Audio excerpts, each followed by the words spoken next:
اشفاق احمد کا افسانہ چور، کتاب سفر مینا سے۔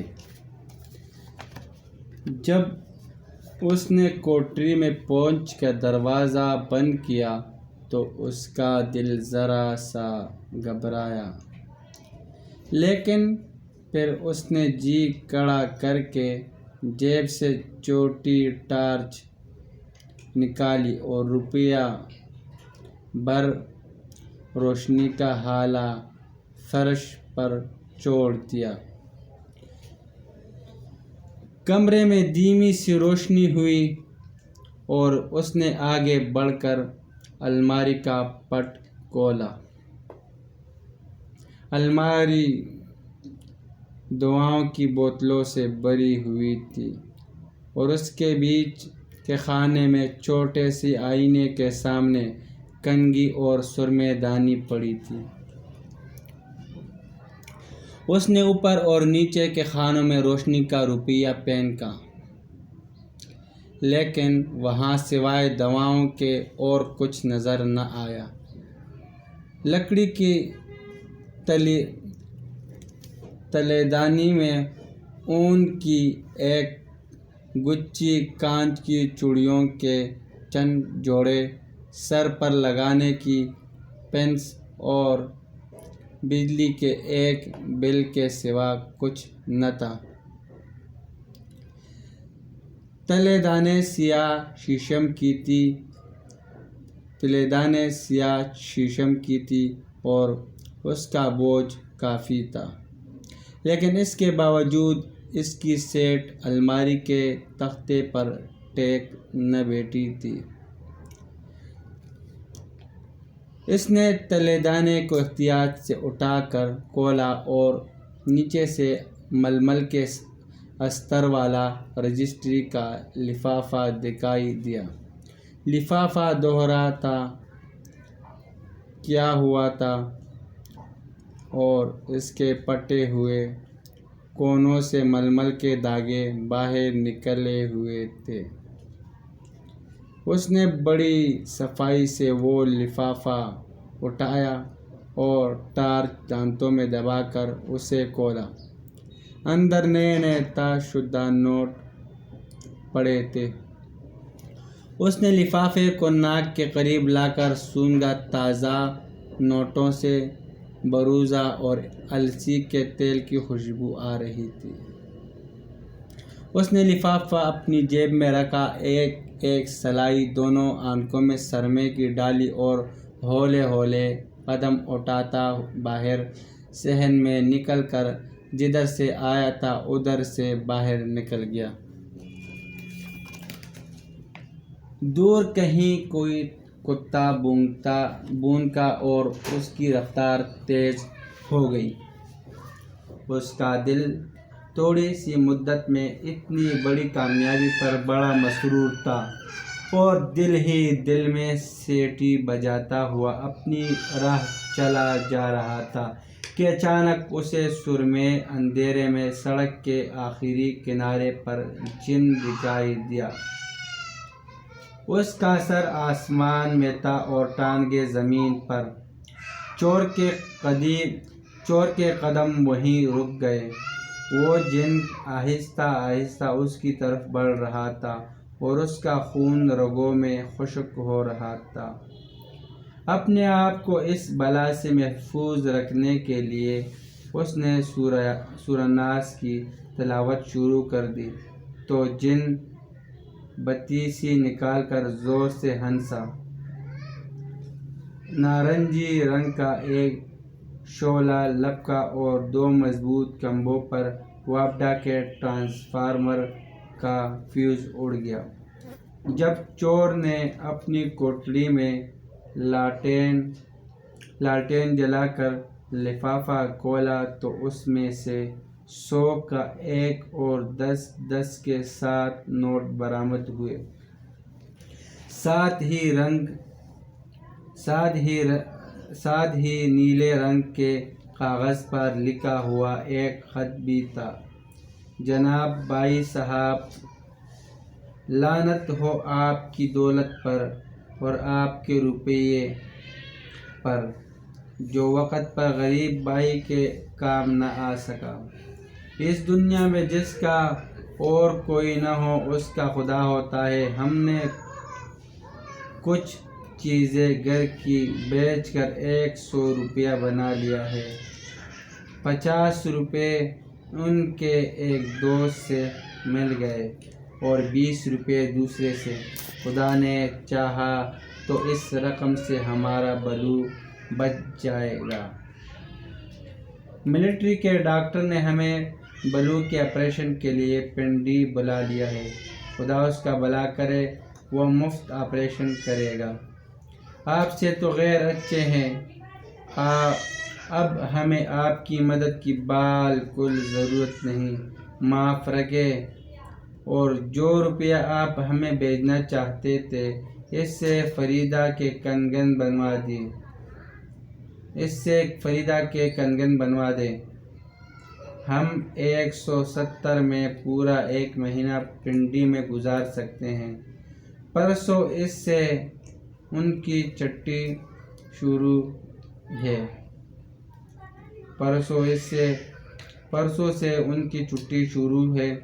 اور ہم صبح کی لاری سے پنڈی پہنچ جائیں گے۔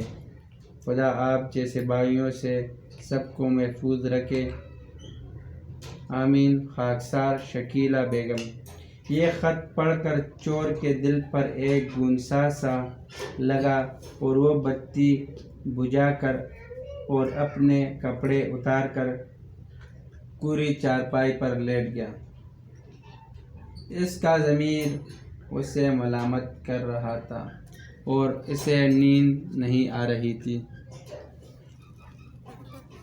چور نے اٹھ کر کونے سے لنڈی سراہی کا پانی پیا اور پھر بستر پر لیٹ گیا۔ اس واقعے پر غور کرتے ہوئے اس کی آنکھیں ڈبڈبا گئیں اور 2 سیاہ آنسو اس کی کنپٹیوں پر پھسل کر بالوں میں جذب ہو گئے۔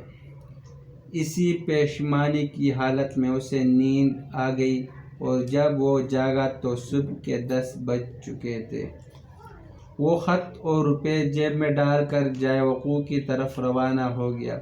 شکیلہ بیگم کے گھر کے سامنے شہتوت کے چھوٹے سے پیڑ تلے ASI میز کرسی ڈالے بیٹھا تھا اور 2 سپاہی باری باری ایک سگریٹ کے کش لگا رہے تھے۔ شکیلہ کا پست قد خاوند تانیدار کے سامنے کھڑا تھا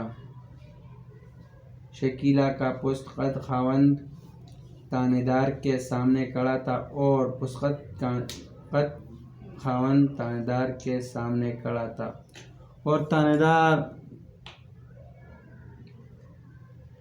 پنسل سے کان کھجا رہا تھا۔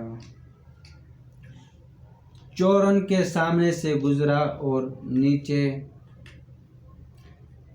پیچھے نظر کیے بغیر سیدھا دوسری گلی میں چلا گیا۔ بڑی سڑک میں بس اسٹینڈ کے پاس اس نے کوکے والے سے سگریٹ کی ایک ڈبیا خریدی، لیکن جیب میں صرف بندھے ہوئے 170 روپے ہونے کی وجہ سے وہ ڈبیا اسے واپس کر دی۔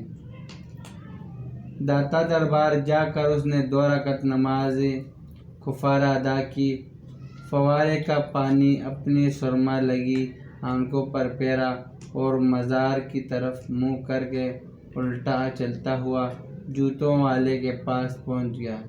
جوتے پہن کر اس نے جیب میں ہاتھ ڈالا اور نوٹوں پر انگلیاں پھیرتا رہا۔ پھر اس نے ہاتھ باندھ کر کہا، بابا جی معاف کرنا، اس وقت ہاتھ خالی ہے۔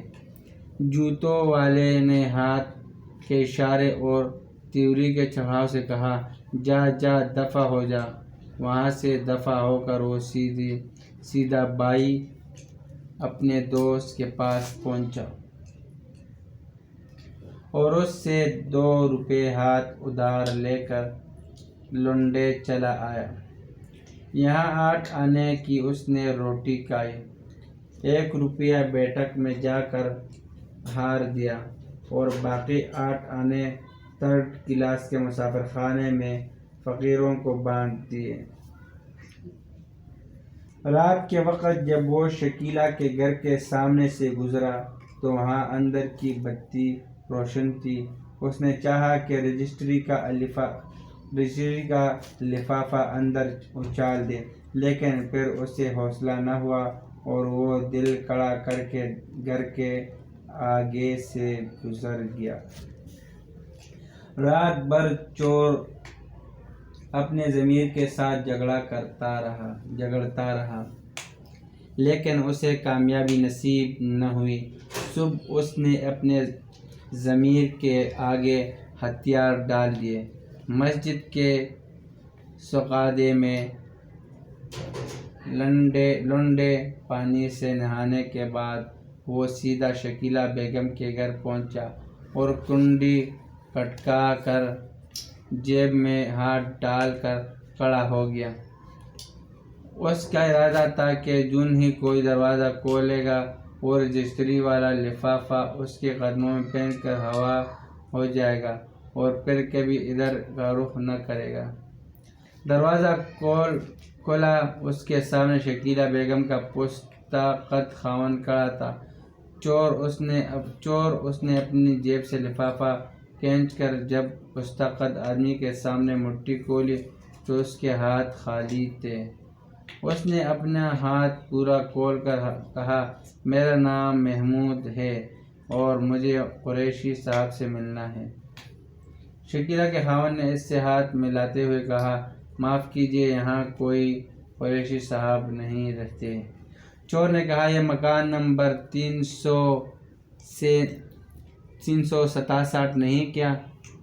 جی نہیں، شکیلہ بیگم کے خاوند نے معذرت بھرے لہجے میں کہا، یہ مکان نمبر 376 ہے۔ اوہ، معاف کیجیے گا۔ چور نے اپنا ہاتھ ایک بار پھر اس کے سامنے پھیلایا اور مصافحہ کر کے اطمینان سے چل دیا۔ راستے میں اس کے ضمیر نے اسے پھر لعنت ملامت کرنا شروع کر دی۔ چور نے چائے والے کی دکان پر بیٹھ کر ضمیر کو سمجھایا کہ اس نے ایمانداری سے روپیہ واپس کر دینے کی کوشش کی تھی، لیکن اس کے ہاتھ اور اس کی انگلیوں نے ساتھ ہی نہیں دیا۔ وہ کیا کرتا؟ اپنے ضمیر کے ساتھ 3 دن اور 3 راتیں جھگڑا کرنے کے بعد چور کی قوت مدافعت جواب دے گئی۔ اسے اپنے اندر کے چور پر رہ کر غصہ آ رہا تھا اور وہ اپنی توجہ کسی اور طرف لگانا چاہتا تھا۔ چنانچہ اس نے ایک شام جیل روڈ کے ایک سرونٹ کوارٹر سے ٹرانسٹر ریڈیو چرایا اور لنڈے جا کر بیچ آیا۔ 45 روپے اس کے 3-4 دن گزارنے کے لیے کافی تھے اور وہ 3-4 دن گزارنے کے لیے لاہور چھوڑ کر قصور چلا گیا۔ قصور میں حضرت بلے شاہ کے قریب میں رہ کر اسے بڑا سکون ملا، لیکن اس کے ضمیر کو یہاں بھی آسودگی میسر نہ آئی۔ ہر شام مسجد میں سونے سے پیشتر اس کا ضمیر اس سے ایک ہی سوال پوچھتا کہ اگر تم اس روپے کی اپنی اس طرح حق حلال کی کمائی سمجھتے ہو جیسے تم نے ٹرانسٹر ریڈیو سے حاصل کی ہے، تو پھر اسے خرچ کیوں نہیں کرتے ہو؟ جیب میں کیوں لیے پھرتے ہو؟ چور اس کا ایک ہی جواب دیتا کہ ابھی مجھے اس کے خرچے کی ضرورت ہی نہیں پڑی، اس لیے نہیں خرچ کرتا، جو ہی ضرورت پڑے گی خرچ کر لوں گا۔ لیکن اس کا دل اس جواب سے مطمئن نہ ہوتا تھا اور اسے کچا سا جواب سمجھتا تھا۔ چور حیران بھی تھا اور ناخوش بھی۔ اسے یہ چوری بہت مہنگی پڑی تھی، نہ کام آتی تھی نہ جان چھوڑتی تھی۔ آخر اس نے فیصلہ کیا کہ وہ شکیلہ بیگم کا خط پھاڑ ڈالے جو ان روپوں کے ساتھ رکھا ہوا تھا۔ چنانچہ اس نے ایک شام باہر کھیتوں میں ریل کی پٹری پر بیٹھ کر وہ خط پھاڑ کر اس کے پرزے ہوا میں اڑا دیے۔ رات جس وقت وہ سونے کے لیے مسجد کی صف پر لیٹا تو اس کا ضمیر پھر اسے ملامت کرنے لگا۔ چور ایک ہفتہ قصور میں گزارنے کے بعد پھر لاہور پہنچ گیا۔ مزن چورنگی پر لاری سے اترتے ہی وہ سیدھا شکیلہ بیگم کے گھر کی طرف روانہ ہوا۔ اس نے راستے میں رجسٹری والا لفافہ ایک نالے میں پھینک دیا، 170 کے نوٹ احتیاط سے جیب میں ڈال لیے۔ جب وہ گلی کے موڑ پر پہنچا تو اندر سے ایک بچے کا جنازہ باہر نکل آ رہا تھا۔ اس کا ایک پایا پس قد آدمی کے کندھے پر تھا اور وہ زار زار رو رہا تھا۔ چور نے آگے بڑھ کر پس قد آدمی کی جگہ کندھا دیا اور پھر اس سے ایک دوسرے آدمی نے کندھا بدل لیا۔ ایک سفید ریش بزرگ شکیلہ بیگم کے خاوند کو بغل میں لے کر چل رہا تھا اور اسے صبر کی تلقین کر رہا تھا۔ ایک اور نوجوان جو غم نصیب کے دفتر کا ساتھی معلوم ہوتا تھا کہہ رہا تھا، ملٹری اسپتال سے آپریشن کا بلاوا بھی آ گیا، کرنل صاحب نے وعدہ بھی کر لیا تھا مفت آپریشن کا، اور یہ کوئی نیا آپریشن بھی نہیں ہوتا، بس ذرا دل کی نالی میں انگلی ڈال کر اسے کھولنا ہوتا تھا۔ معمولی آپریشن ہے جی، لیکن اگر وقت زیادہ گزر جائے تو بس پھر یہی ہوتا ہے۔ شکیلہ کا خاوند داڑھیں مار مار کر رونے لگا اور 2-3 آدمی مل کر چور کو برا بھلا کہنے لگے، جس نے سفر خرچ کی ساری رقم چرا لی تھی۔ چور کے ضمیر نے جیسے اس کی گدی میں زور کا دھپا مارا اور وہ زانوؤں کے بل سڑک پر گرا۔ 2 آدمیوں نے اسے کندھے سے پکڑ کر اٹھایا اور اس کے چلے ہوئے زانوؤں پر ہاتھ پھیرا۔ شکیلہ کے خاوند نے چور کو تشکر اور محبت بھری نظروں سے دیکھا اور جنازہ میانی صاحب پہنچ گیا۔ جب بچے کو دفنا کر سب لوگ چلے گئے تو چور بڑی دیر تک قبرستان کی دیوار پر بیٹھا رہا، اور جب شام کافی گہری ہو گئی تو وہ آہستہ سے اٹھا اور اس نے پھولوں سے بھرا ہوا ایک چابا 12 روپے میں خریدا اور سکے کو ساتھ لے کر تازہ بنی ہوئی قبر پر پہنچ گیا۔ جب سکا اس کی مرضی کے مطابق قبر کو تربتر کر چکا تو اس نے 3 روپے اس کی ہتھیلی پر رکھ دیے اور ہاتھ جوڑ کر اس کا شکریہ ادا کیا۔ اور جب چور قبرستان سے باہر نکلا تو ٹھنڈی ہوا چل رہی تھی۔ اس نے باقی کے 155 میں سے 10 کا نوٹ اور نکالا اور کوکے والے سے بولا، 1 ڈبی کیپٹن 4 پان۔ ٹھنڈی ہوا کا لطف لینے کے لیے چور کمبے کے ساتھ لگ کر کھڑا ہو گیا اور شکر کرنے لگا کہ اس کا ایک نیک کام سے اس کے ضمیر کا بوجھ بالکل ختم ہو گیا۔ سفر مینا سے لیا گیا افسانہ۔